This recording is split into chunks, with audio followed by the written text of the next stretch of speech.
Local law enforcement out in full force right now and throughout the weekend, making sure people are celebrating St. Patrick's Day safely and responsibly. News 10 ABC's Michaela Singleton reporting live tonight with our top local story here at 5 o'clock to show us how. Michaela?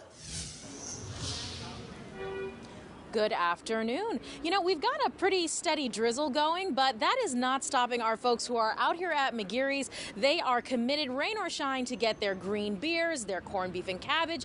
But as we contemplate all of our revelries from today, our parades that are coming up this weekend, our local and state law enforcement says they are not taking any chances when it comes to all of our safety. We don't want to be the party poopers, all right? If you think you're buzzed, right? If you got to think about it, you've had too much to drink. Police and sheriff's agencies around Albany say they're not trying to rain on your parade, but there's a time to party hard and a time to party smart. Between staffing shortages and the first St. Patrick's without COVID mandates, local law enforcement and bars are teaming up to make sure all patrons stay safe. Our Stop DWI unit teaches them how to spot intoxicated individuals, when to cut them off, what to look for. A lot of people think, oh, now I'm going out, so it's all about me.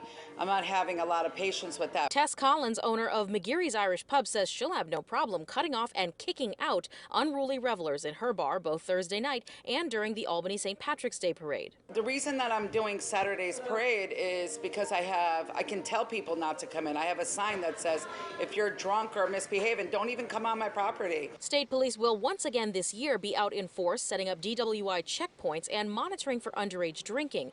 They'll be particularly watchful for impaired drivers who, instead of wearing their green, may decide to smoke it now that recreational marijuana is legalized. People seem to feel that they're so hyper-focused on driving while they're driving underneath the ability to impair drugs. They feel that there's no impairment whatsoever. Unfortunately, there is. It is a depressant.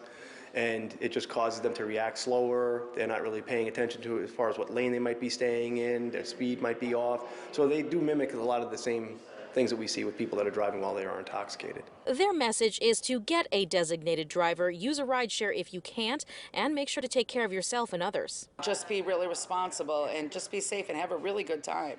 That's what the Irish always want, to have a good time.